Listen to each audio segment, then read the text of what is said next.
Malapit nang matapos ang ating pag-aaral dito sa Book of Colossians dahil nasa chapter 4 na tayo.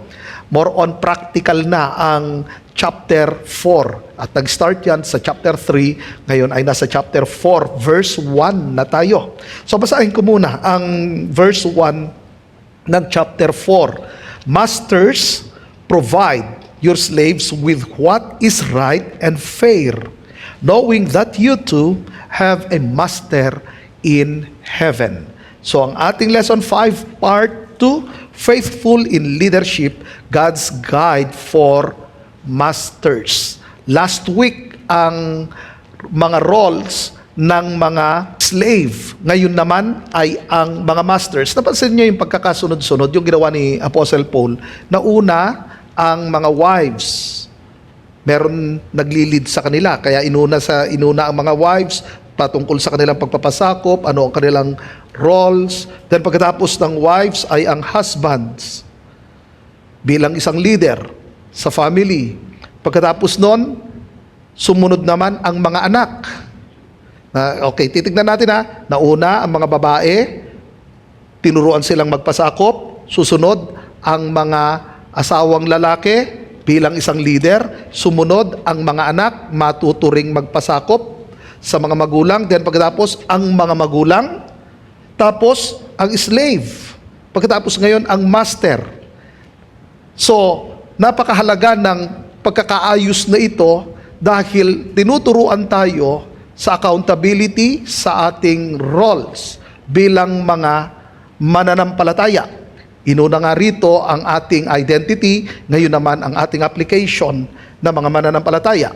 Ngayon, dito sa ating binasa sa chapter 4, verse 1, ito ay isang strange na teaching para sa mga unbelievers. Kasi tandaan ninyo, ang chapter 4, verse 1, yung time na yon, ang mga mamamayan, ang mga namumuno, wala silang pakialam sa karapatan ng mga alipin. Kaya nung kinausap ni Apostle Paul ang mga masters, parang culture shock ito, lalo na sa mga bagong mananampalataya. Kasi sa kultura, walang legal rights ang mga slaves. Pero rito ipinakilala mismo ni Paul ang isang Diyos na mayroong pakialam sa hustisya, sa dignity, at sa pananagutan ng makapangyarihan. So, ito ay isang biblical, radical na ginawa ni Apostle Paul. Kaya, titignan natin ito, pag-aaralan natin ang isang verse na ito ngayong oras na ito. What two sets of instructions does Paul give in Colossians chapter 3 verse 22 to chapter 4 verse 1, kung saan magfo-focus na tayo ngayon sa chapter 4 verse 1 dahil natapos na natin ang verses 22 to 25 ng chapter 3. So ito ngayon ang pangalawang instruction ni Apostle Paul sa mga masters naman or employers. Ang sabi niya, balikan natin ulit yung verse 1. Ginamit niya ang unang salita diyan, ang salitang masters. Kausap niya ang lahat ng mga Kristiyano na mayroong mga alipin. Under Roman Empire, milyong-milyon ang mga slave. Kaya yung mga mayayaman, pumupunta sila sa mga marketplace. Kung gusto nilang magkaroon ng slave, bibili lang sila sa marketplace. Ngayon, nung sinabi mismo ni Apostle Paul, ang salitang master, usapan rito ay yung mga amo sa tahanan, amo sa bahay. Ito yung mga boss na mayroong pagmamay-ari ng mga slave. Ngayon, kailangan maintindihan pa rin natin ito in context. Sa verses 18 to 25, mayroong household instructions kung saan lahat ng relationships ay dapat nakaugat kay Kristo. Kaya nga, inuna ang identity. So, kausap ang mga masters, ang mga boss, ang mga pinuno, that time, yung mayroong mga slave. Ngayon, ang sabi niya rito, provide your slaves with what is right and fair. Noong panahon na yon, babalik ulit tayo sa sinabi ko, walang expectation na ang amo ay mayroong moral obligation sa kanyang alipin. Kasi nga, walang rights naman talaga ang mga alipin that time. So, ang batas ay protection lamang yun sa mga amo. Pero sa mga slave, walang protection sa kanila. Anytime, pwede silang patayin, pwede silang bugbugin, pwede silang ipakulong ng kanilang master. At walang kaso yon kasi walang legal rights ang mga alipin. Kaya nga sabi ko sa inyo, ito ay isang radical na pagtuturo nung time na yon kasi strange sa kanila na pagsabihan mo ang mga boss.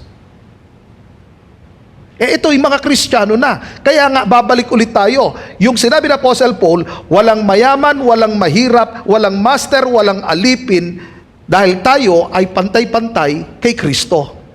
Yun ang itinuturo mismo ng salita ng Panginoon. Kaya nga, binuwag mismo ni Apostle Paul ang normal na hierarchy ng pag-iisip ng mga tao that time.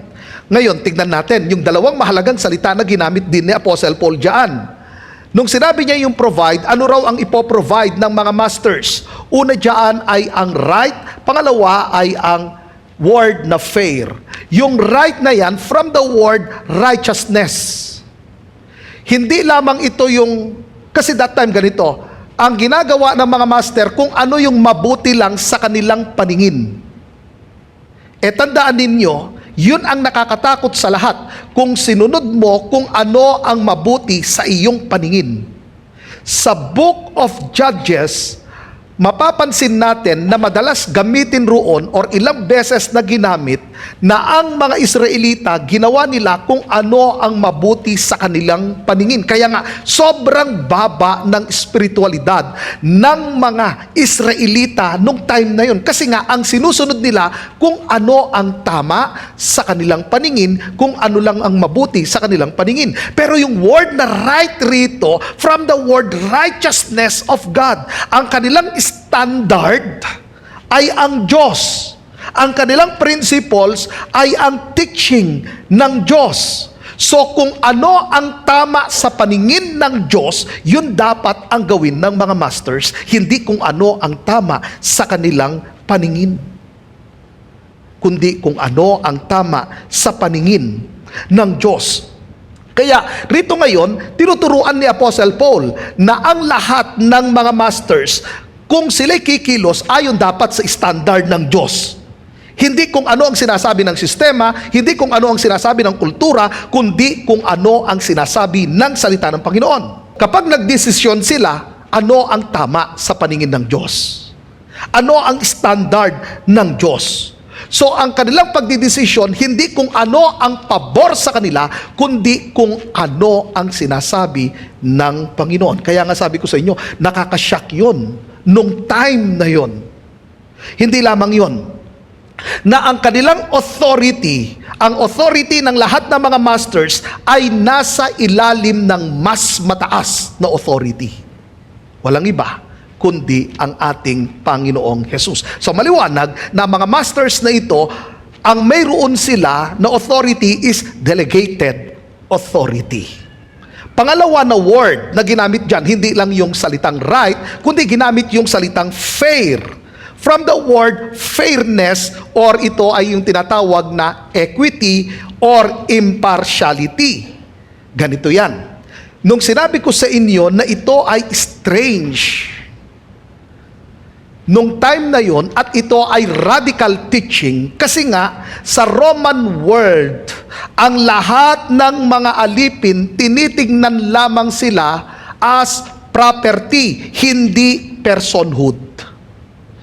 Kaya pwede silang bugbugin, pwede silang ibenta, pwede silang ipahiram, pwede silang parusahan kahit walang dahilan. Pwede niyang gawin yon kasi nga property lang sa kanila ang mga slave. So ang halaga nila ay utility, hindi dignity. Kaya nga mayroon silang kasabihan that time, a slave is a living tool. Ang mga alipin ay isang kasangkapang buhay.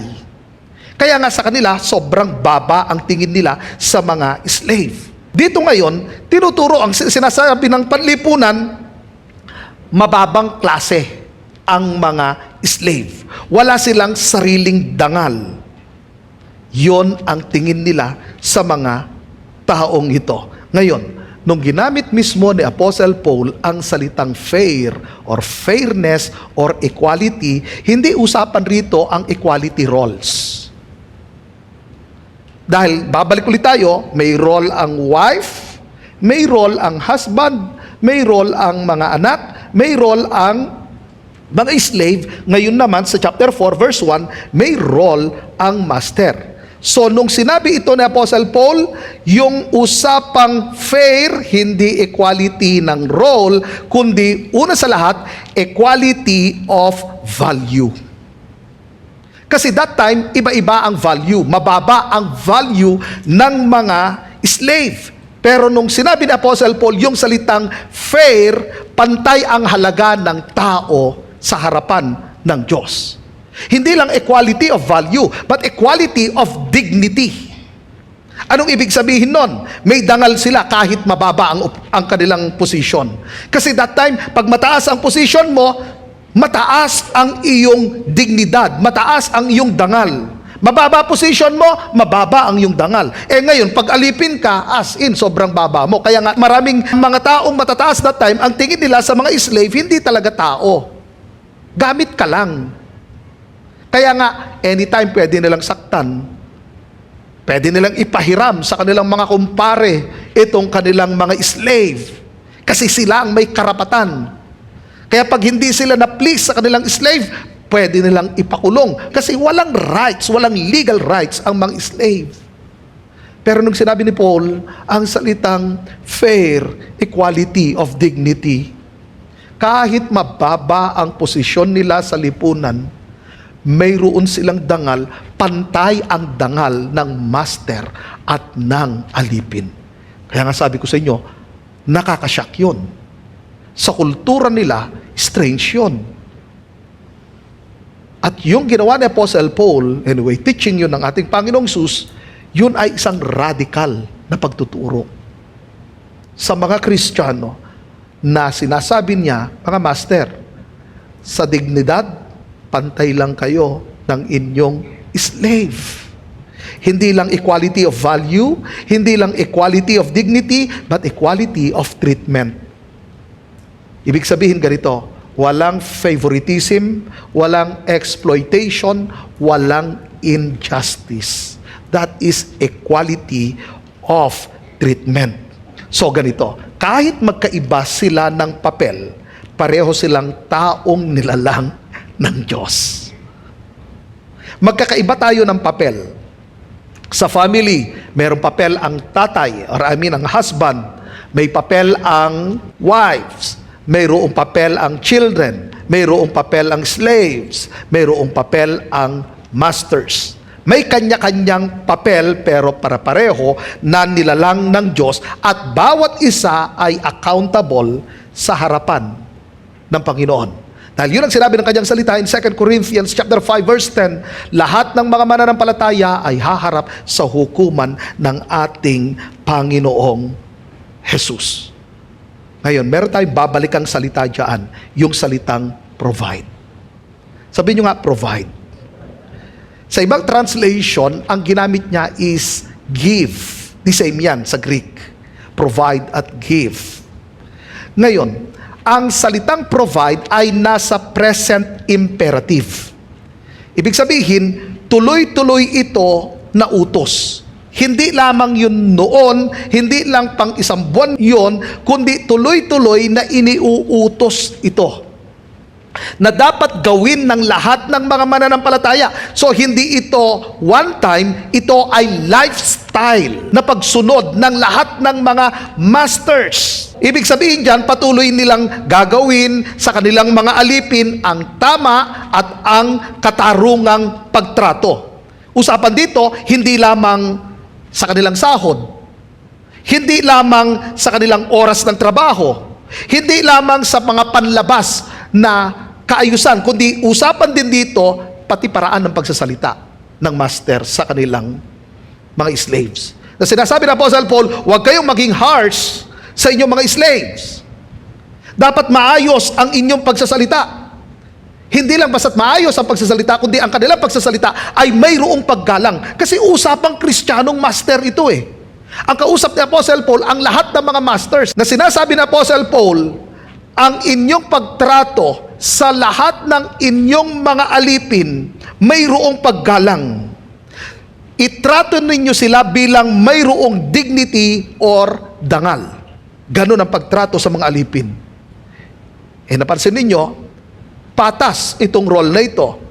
Inuna ang mga alipin na dapat sila'y magtrabaho, hindi pakitang tao, nandun dapat ang kanilang pagrespeto, nandun ang kanilang pagpapasakop, ang kanilang pagsunod sa kanilang master. Ngayon naman ang master, sinabihan.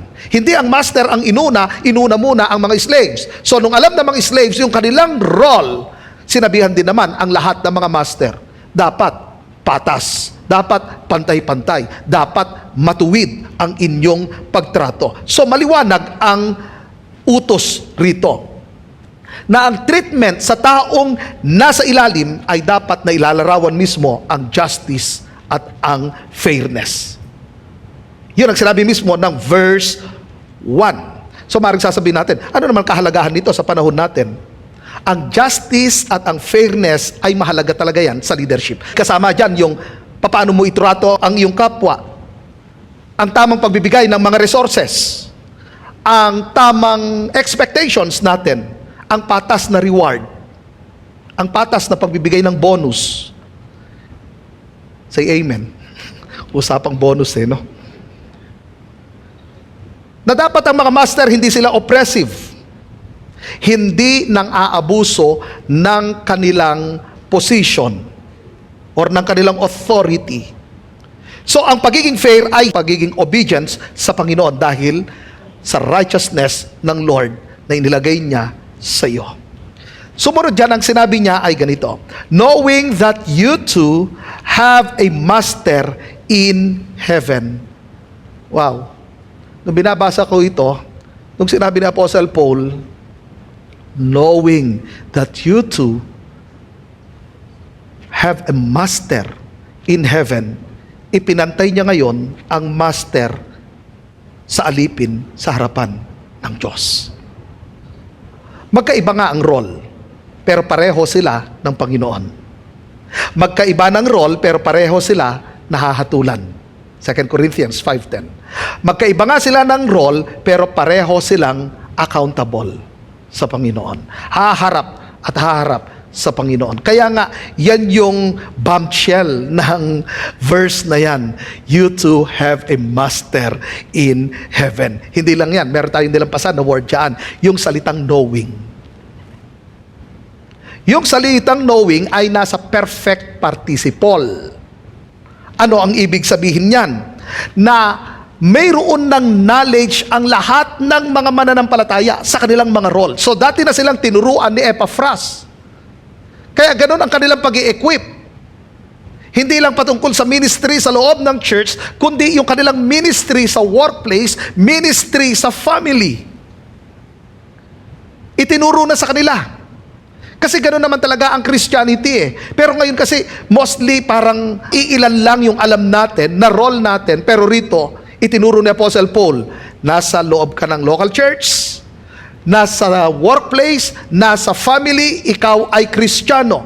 At mahalaga bilang isang Kristiyano, alam dapat natin kung ano ang ating mga responsibilities. Kasi madalas, ang gusto natin ay ang ating mga rights. Mas marami tayong alam na mga rights natin kaysa mga roles natin.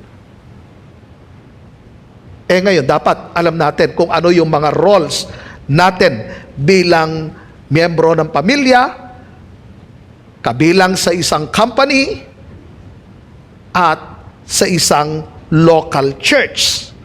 Okay, yung salitang knowing ngayon, ito na yung tinatawag nating fixed knowledge, na dapat ito ang mag-shape ng karakter ng lahat ng mga mananampalataya. Kasi alam nila ang salita ng Diyos. Pag alam mo kasi ang role mo, katulad sa akin, alam ko dapat ang aking role bilang isang pastor, ang role ko bilang husband, ang role ko bilang tatay. Dapat alam ko lahat ng role na yon. So, saan ko malalaman yon? Sa labas? Hindi. Dahil ibang standard ng nasa labas. Kasi more on rights ang tinuturo sa labas. Ngayon, sa Bible, ang roles ngayon, ano ang sinasabi ng salita ng Diyos, ano ang standard ng salita ng Panginoon. So, nung sinabi na ngayon na alam mo na yung roles na ito, alam mo na yung iyong duty, ito na ngayon ang mag-shape ng iyong karakter. Yan ang kahalagahan na alam natin ang salita ng Diyos. So, nung sinabi mismo ni Apostle Paul, ang salitang knowing, hindi lang basta't gawin mo ito, kundi ginagawa ko ito dahil mayroong nakakakita sa akin, ang Diyos. Gagawin ko ito dahil ito ang itinuturo ng Diyos na dapat kong gawin. Gagawin ko ito dahil darating ang araw, magsusulit ako sa harapan ng Panginoon.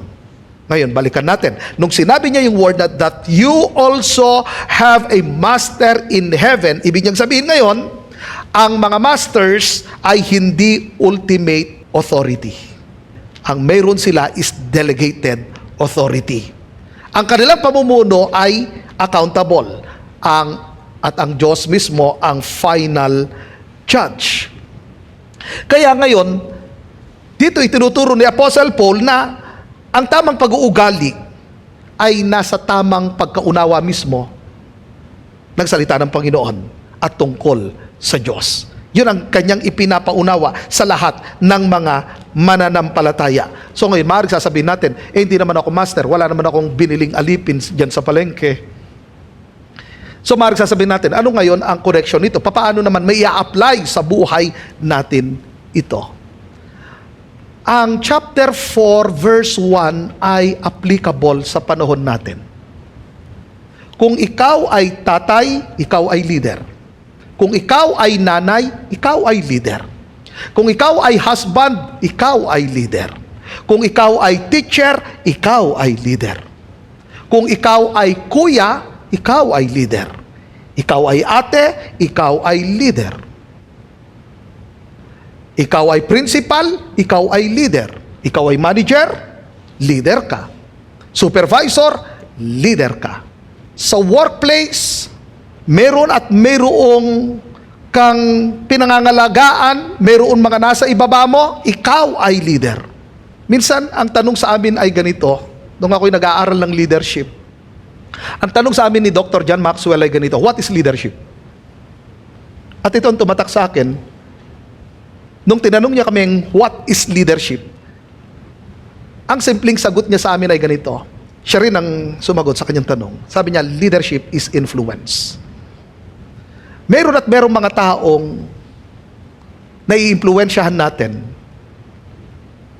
Di man natin alam, pero mayroong mga taong nakatingin sa atin at sila'y sumusunod sa atin. Tayo ay leader.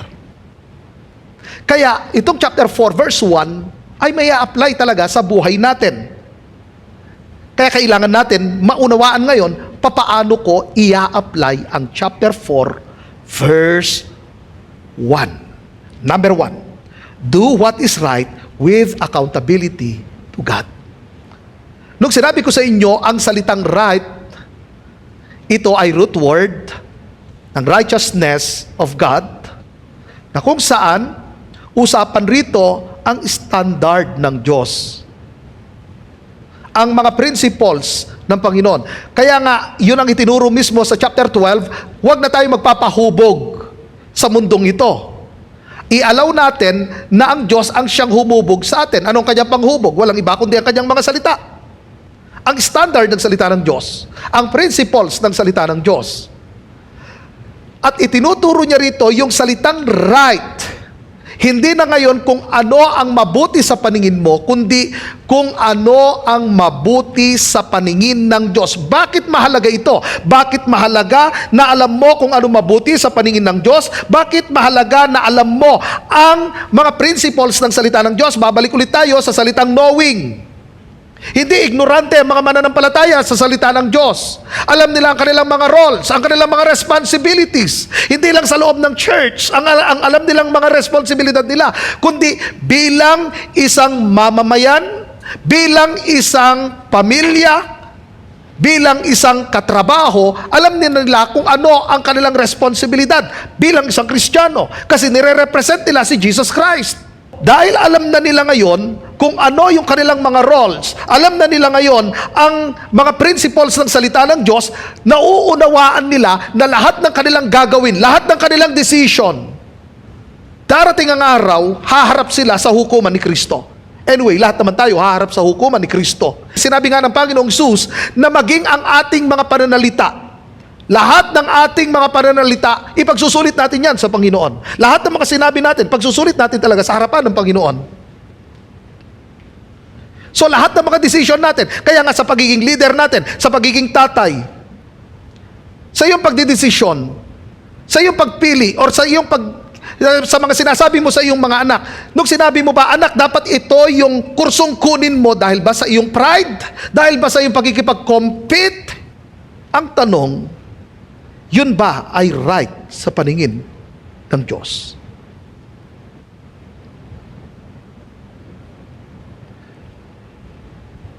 Sa husband, sa iyong pagdidesisyon sa family, ito ba ay para sa pansarili or ito ang kalooban ng Diyos? Ito ang tama sa paningin ng Panginoon or tama sa paningin mo? Huwag na huwag kalilimutan ang accountability. Maraming mga tao ayaw nila ng accountability, pero hindi tayo makakatakas dito dahil lahat tayo haharap at harap sa hukuman ng ating Panginoong Hesus. Pero gusto ko maintindihan ninyo bakit napakahalaga ng accountability sa bawat relationships. Sa company, sa family, sa church, mahalaga ang accountability. Bakit? Dahil ang accountability ang siyang nagpo-protect mismo sa ating integrity. Kung walang accountability, maririsk ang iyong integrity. Tignan ninyo ang mga taong walang accountability, ang kanilang buhay, iba. Tignan nyo ang husband at wife na walang accountability. Maraming nangangalunya dahil walang accountability. Isipin mo, kung tinatago ang mga messages, yun na ang simula ng pangangalunya. Marami naghihiwalay na mag-asawa dahil iniwasan nila ang kahalagahan ng accountability. Tandaan ninyo, sa mga mag-asawa, ang sabi ng Bible, kayo ay isa na. Kaya yung cellphone, alam dapat ng husband or ng wife, ang password, ang messenger, CFB, kung nag-IG ka pa, nagti-TikTok, alam dapat ng isa't isa. Kasi ang accountability, yan ang nagpo-protect sa integrity natin. Mahirap, ayaw ng marami, pero kailangan. Maging ang mga employees, kailangan ng accountability sa kanilang mga employer. Ganun din, ang employer dapat niyang isipin na mayroong mas mataas kaysa sa kanya, ang Panginoon. Sa mga anak, mahalaga ang accountability. Kaya pati yung mga grades ninyo, pag merong 74, huwag niyong itago. Sabihin ninyo sa mga magulang ninyo, accountability. Kasi nasa poder kayo ng inyong mga magulang. Huwag na huwag nating kalilimutan ang kahalagahan ng accountability. Kasi protection yon para sa ating integrity. Maging yung mga nasa mataas na position, sila ay accountable. Under sila sa authority ng ating Panginoong Hesus. Ang mga husbands, ang meron sa atin ay delegated authority. Accountable tayo sa Diyos. Ako po na pastor ay accountable sa Panginoon. Sa mga businessmen, businesswomen, sa mga teacher, tandaan ninyo, ano ang tama? Ano ang dapat gawin bilang isang leader? Bilang isang teacher, paano kayo mag-grade? Fair ba ang treatment? Or dahil sa, naiinis ako sa estudyante ko na to, Kahit mataas yung grade, ibababa ko, hindi ko ibibigay sa kanya yung honor na para sa kanya. Dahil ba nainis ka sa kanya? Dahil ba hindi kanya binigyan ng bulaklak nung Teacher's Day? Walang chocolate? Amen po ba? Sabihin mo sa katabi mo, aray mo. Number 2, be fair and provide what is needed. Tignan ninyo, nung sinabi mismo ni Apostle Paul, kung ano ang ipoprovide ng mga masters sa mga slave. Ano ang ipoprovide? Ang right at sila ay maging fair. So yan ang itinuturo ng salita ng Panginoon. Ano ang tama? So ang ating decision, hindi na tayo nakabase ngayon sa ating emotion. Sa mga magulang, pag nagdesisyon tayo, nagdisiplina tayo sa ating mga anak, hindi nakadepende sa emotion natin, kundi ano ang tama. Or kung parehas nagkamali ang inyong mga anak, ang tanong, fair ba ang treatment? Fair ba ang discipline? Sa mga employer, sa mga boss, paano nyo itrato ang mga nasasakupan ninyo? Sa mga matataas ang position, paano nyo itrato ang inyong nasasakupan? Fair ba? Or yung isa, kahit nagkamali, okay lang yan, pero yung isa ay hindi pwedeng palampasin. Mayroong mas mataas. Walang iba kundi ang ating Panginoon. Kaya nga, nung sinabi ni Apostle Paul, inuna niya yung role ng slave. Hindi nauna ang master, inuna niya ang slave. Sinasabi niya, mayroong mas mataas sa inyo, ang inyong earthly masters. Ngayon, pagdating sa verse 1 ng chapter 4, sinabi niya sa mga masters, mayroong mas mataas sa inyo, ang heavenly master, si Jesus Christ. Fair. At bawat isa ay magsusulit sa Panginoon. Kaya ang mga leader, napakahalaga ito. Sabi ko nga sa inyo, leader tayo. Lahat tayo leader. Anuman ang inyong papel, dapat huwag mawawala ang dalawang ito. Lagi at laging ipoprovide ito. Ang right at ang fair. Pag sinabi nating right, usapang righteousness, ang standard ng Diyos sa bawat pagdidesisyon ko, ito ba ay tama, mabuti sa paningin ng Diyos or mabuti lang sa aking paningin? Fair, usapan diyan, papaano ang aking pagtrato? Tinitingnan ko bang siya ng mayroong dignidad, na mayroong halaga, the same na value ko rin? Kasi tandaan ninyo, ang mundo ganito. Ang pagtrato ng mundo nakadepende sa kapal ng iyong wallet, sa taas ng position. Kaya pag meron kang mataas na position, sobrang taas ng value ng isang tao. Yun ang mundo. Pero ang chapter 4 verse 1, kakaiba. Master ka man or slave, the same ang value. Hindi mas mataas ng kaunti, pantay. Magkaiba ng role. Sa role kasi merong mataas, merong mababa. Yun ang mga roles. Sa mga duties, responsibilities. Pero pag usapang dignity, usapang pagtrato, usapang kahalagahan, pare-parehas. Kaya nga sinabi ko sa inyo, be fair and provide what is needed. At ano ang kailangan? Yun nga ang sinabi mismo ng salita ng Panginoon, ang fair at ang right.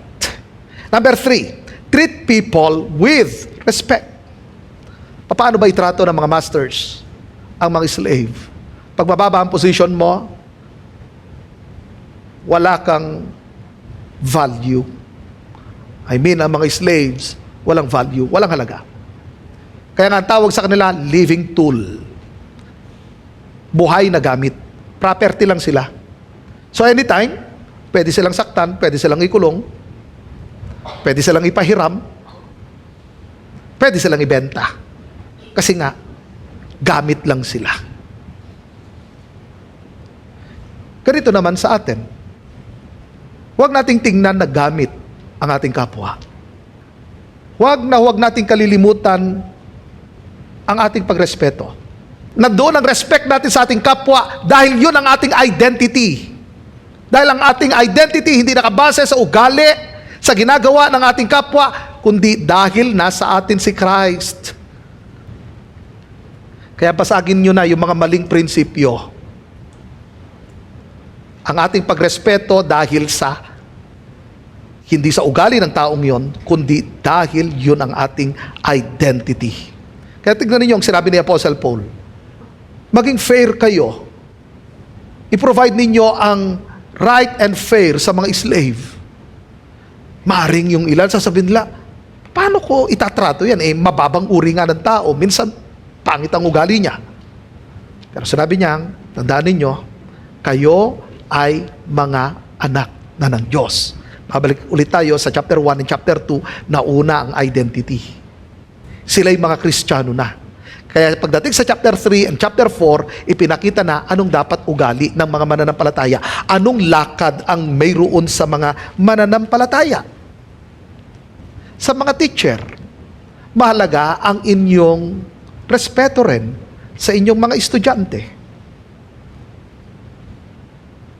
Minsan merong mga matitigas ang ulo ng mga estudyante. Pero tandaan ninyo, kayo'y mga Kristiyano, ang inyong pagtrato ay dahil sa kayo'y mga Kristiyano, kaya tama, matuwid ang inyong pagtrato. Sa mga matataas ang posisyon, huwag ninyong kalilimutan ang kahalagahan ng respeto. Say amen. Kasi tandaan ninyo, sa ating pagkikipag-usap, ganito yan, na tayo nakikipag-usap na naroon ng dignity ng isang tao. Yung pakikitungo mo sa manager at pakikitungo mo sa floor manager, dapat parehas. Andun ang dignity. Hindi yung minamalit mo kasi mababa lang naman yung tao na yan. Hindi dapat ganon. Ang mundo, mataas ang kanyang pagtingin niya sa manager pero sa floor manager, hindi. Pero bilang mga Kristiyano, iba ang ugali natin. Tignan niyo ang pakikitungo ng Panginoong Hesus sa kanyang kapwa. Tignan niyo ang mga prostitutes nung time na yon. Tignan niyo ang mga masasamang tao. Anong ginawa ng Panginoong Hesus sa kanila? Nung lumapit sila sa Panginoon, nireject ba sila ng Panginoon? Hindi. Kaya kung papansinin ninyo, ang mga disciples ng Panginoong Hesus, marami roon ang mga outcast, ang mga nireject ng lipunan. Tingnan nyo ng panahon ni David. Ito, yung ilang daan na mga kasama ni David, ang sabi roon, mga taong walang magawa sa buhay, mga taong baon sa utang, mga outcast itong mga taong ito. Pero nung ginawa ni David, nireject niya ba ang mga taong ito? Hindi. Tinanggap niya ang ilang daang taong ito, mga baon sa utang, mga walang kwenta sa lipunan. Tinanggap ni David. Ngayon, titignan ninyo, doon sa Book of Kings at sa Chronicles, nakasulat ang ilang mga pangalan roon, mga mighty men of valor. For the first time, naranasan nila na meron pala silang value. Na tinignan sila ni David na mayroong dignidad. Ganon din dapat tayo. Paano natin tingnan ang ating kapwa? Yung sa tingin natin parang walang mararating, paano natin sila itrato? Tinitignan ba natin sila na may dignity? Tinitignan ba natin sila or ang ating pagtrato ba ay patas, tama? Sa mga magulang, tama ba ang inyong pagtrato sa inyong mga anak? Patas po ba? Or merong kinikilingan? Merong pinoprotektahan? Ay, sandali, medyo iba na pala yun.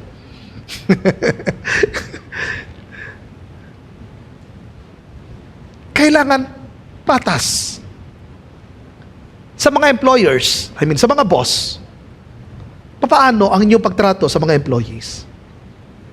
Patas? Mataas ang value? The same value? sa inyo? Or sasabihin yung sobrang layo mo kasi ako nandito. I mean, ako'y mataas, ikaw nandyan. Parang tingin natin langit at lupa ang agwat. Ganun po ba? Kaya sa atin, maging sa ating mga life group, walang tinatawag na life group na for professionals life group. Hindi nyo ba napansin yon? Walang pang professional na life group, kundi kung sino yung mga oikoses, mga kaibigan natin, anuman ang kanyang estado sa buhay. Kasi tayo pamilya, tinanggap sila ng Panginoong Hesus, bakit hindi natin tanggapin ang mga tao? Yun nga sinabi ko dun sa inyo nung naipanganak ang New Life, nung meron nagsabi dun sa akin, dapat ang abutin mo lamang ay mga ganitong tao. Ang sabi ko sa Panginoon, Lord, kahit ang ibigay mo sa amin ay yung mga walang trabaho, kahit puro mahihirap ang ibigay mo sa amin, tatanggapin ko dahil para parehas ang value ng lahat ng tao. Yayakapin ko, tatanggapin ko ang lahat ng mga taong idadala mo sa church. Ano man ang estado nila sa buhay. At kung titignan niyo ang simula ng New Life, wala namang ganun na mga matataas ang pinag-aralan nung nag-start ang New Life. Wala kang makikitang mga mayayaman. Pero alam ninyo, ang tinitingnan namin ni Pastora, ito'y mga taong idinala sa amin ng Panginoon. Ibinigay ng Panginoon ang kanyang buhay sa kanila. Isinacrifice ni Lord ang kanyang buhay para sa mga taong ito. Minahal sila ng Panginoon. Ba't hindi ko mamahalin at isasacrifice din ang aking buhay para sa mga taong ito? Ba't hindi ko rin ba ibibigay ang aking best sa mga taong ito? Kung paano sila pinaglingkuran ng Panginoon, sabi ko, Lord, maglilingkod din po ako katulad ng paglilingkod mo. Tignan niyo ang Panginoong Hesus. Kasama ba sa hinugasan niya ng paa si Judas? Yes, kasama. How come? Nauugasan ng Panginoong Hesus ang paa ni Judas. Deserve ba ni Judas yon? Hindi. Nung pinagkanulo na ni Judas ang ating Panginoon, anong sinabi ng Panginoong Hesus? My friend. Sinabi ba ng Panginoon, my enemy? Ang sabi ng Panginoong Hesus, my friend. How come? Natawagin ng Panginoong Hesus, my friend. Ang taong nagkanulo sa Kanya, ang taong nagbenta sa Kanya na halaga ng isang alipin. Ang price na pinambayad kay Judas ay presyo ng isang alipin. Yun ang tingin niya kay Jesus Christ. Pero ang Panginoong Hesus, sinabi ba niyang dahil mababa ang tingin mo sa akin, mababa din ang tingin ko sa iyo? Hindi. Sabi ng Lord, my friend. Kasama siya sa hinugasan ng Panginoong Hesus. Hinugasan ng Lord ang kanyang paa. Yun ang ibig sabihin ng treat people with respect. Kasama ang Judas sa buhay mo. Sabihin mo sa katabi mo, kasama si Judas. Narinig ko lang,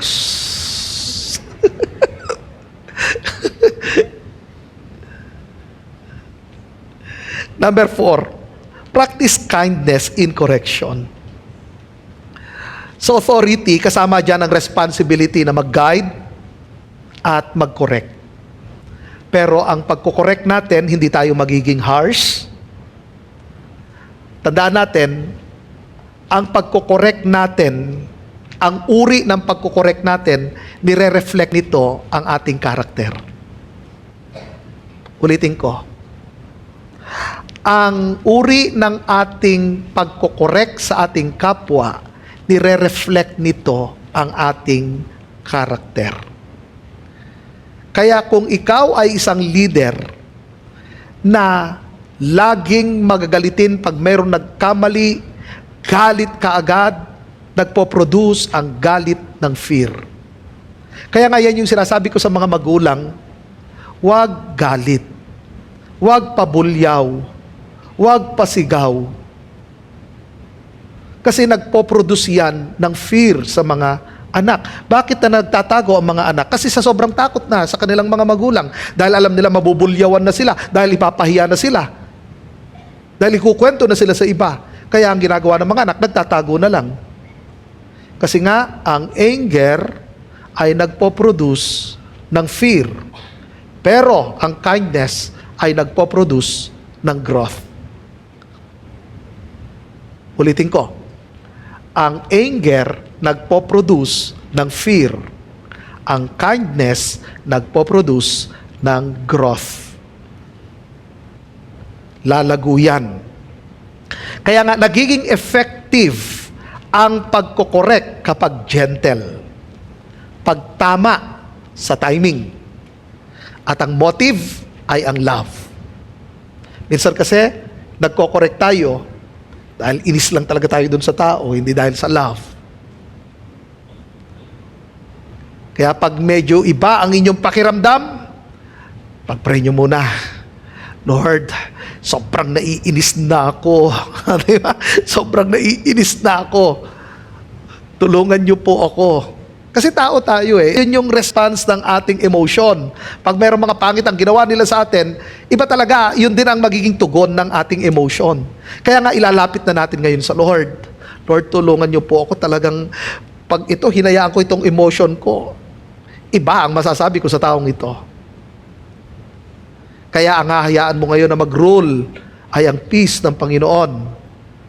So pag nandoon na ngayon, nag-rule na ang peace, yun na ngayon ang mag-guide sa iyo sa iyong pagdidesisyon.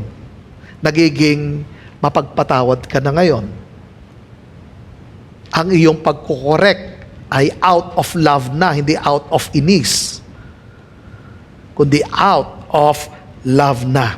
Kaya mahalaga na mag-correct tayo, magdisiplina tayo, na naroon ang kindness. Amen po ba? Palakpakan nga natin ang Panginoon. Lastly, use your role to bless. Ano ba ang purpose ng leadership? Kung naalala ninyo ang aking sinabi noon na ang leadership ay servanthood, then hindi tayo mag-feeling boss. I mean, hindi natin aabusuhin ang ating position. Ito, pag alam mo ang kahalagahan ng salita ng Diyos, alam mo ang principles ng salita ng Diyos, alam mo na mayroong accountability, then, alam mo ngayon na yung position na mayroon ka, yung papel na mayroon ka, ang purpose niyan ay maging blessing ka. Ganito, sa husband, ikaw ngayon ang magiging encourager, builder sa iyong wife, protector, siyempre sa iyong wife. Ikaw ang unang magpo-protect sa iyong wife. Nagpo-protect sa kanyang damdamin. Nagpo-protect against sa mga naninira sa iyong wife. So, nagiging blessing ka sa iyong wife. Parents, kayo ay maging blessing sa inyong mga anak. Sinabi ko nun sa inyo na ang tahanan ay maging safe place sa mga anak. Hindi sana maging mapanganib na lugar ang tahanan. Dapat maging safe place ang bawat tahanan para sa mga bata. Dahil sa labas, puro panganib. Mga maling impluwensya ng barkada, mga maling katuruan ng social media. So sa bahay, dapat ang parents ang siyang magpoprotect ngayon, mag-i-influence sa kanilang mga anak. Ibig sabihin, nagiging blessing ka. Ikaw ay boss, meron ka mataas na position sa company. Ang purpose niyan, hindi para sa spotlight, hindi para tumingala ang mga tao sa inyo, kundi para maghugas ng paa ng mga tao. Huwag nating kalilimutan ang principle of water and basin or towel and basin. The principle ng towel and basin sa leadership, hindi tayo ang boss, tayo ay tagapaglingkod. Tayo ang tutulong sa mga taong ito para lumabas ang kanilang potential. Tayo ay maging blessing sa kanila. Hindi natin gagamitin ang ating position para protektahan natin ang sarili natin. Kaya tingnan ninyo ang mga taong sakim sa position. Lahat ng mga alam nilang, eto, threaten ako sa taong ito, gagawa ko ng paraan para mawala siya. Kasi nakayakap sa position. Ang taong secure kay Christ, hindi nakayakap yan sa position. Kasi ang position, pansamantala, anytime mawawala yan. Pero kung alam mo kung sino ka kay Christ at alam mo kung ano ang papel mo, then hindi ka nakayakap sa position. Hindi ang position mo ngayon ang pinoprotektahan mo, kundi ang iyong pagiging Kristiyano. Ayaw mo na mawala ang iyong alak. Dahil alam mo na ikaw ay magiging asin at ilaw ng sanlibutan. Kaya kailangan alam natin, yung ating position na ito ay para maging blessing ako. Hindi para katakutan ng mga tao. Kasi alam ko ang kahalagahan ng position, hindi para sa sarili. Hindi para i-build ang sariling empire, ang sariling kingdom. Tandaan ninyo, ang authority na nasa sa atin ay delegated authority. Accountable tayo sa Diyos. Kaya kung alam natin ang reason kung bakit ka inilagay sa position, then hindi ka magiging selfish. Alam mo ang kahalagahan kung bakit ka inilagay ng Panginoon diyan. Naalala ninyo si Queen Esther? Bakit siya inilagay ng Panginoon sa position na yon? Para sa kanyang sarili? Hindi. Para protektahan ang bayan ng Diyos. Para tulungan ang bayan ng Diyos. Para i-save ang bayan ng Diyos.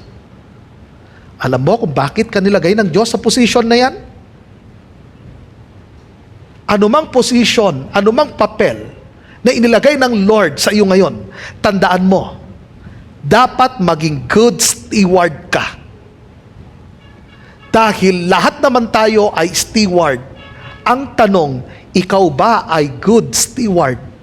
Sa lahat ng mga ipinagkatiwala ng Diyos sa iyo, nagiging mabuting katiwala ka ba? Sa pamilya na ipinagkatiwala ng Diyos sa iyo, nagiging mabuting katiwala ka ba? Sa posisyon na nariyan ngayon sa iyo, nagiging mabuting katiwala ka ba? Bilang isang asawa, mabuting katiwala ka ba? Bilang isang magulang, mabuting katiwala ka ba sa iyong mga anak? Sa business na pinagkatiwala sa iyo ng Diyos, mabuting katiwala ka ba? Mga kapatid, tandaan ninyo, mayroon tayong master, ang Panginoong Hesus. At accountable tayo. Lahat ng Kristiyano haharap sa hukuman ni Kristo. Handa ka ba sa pagharap na yon? Kaya ngayon, ihanda mo ang iyong sarili. Sa bawat araw, sa bawat decision, ang prinsipyo ng salita ng Diyos ang ating ia-apply, ang ating yayakapin.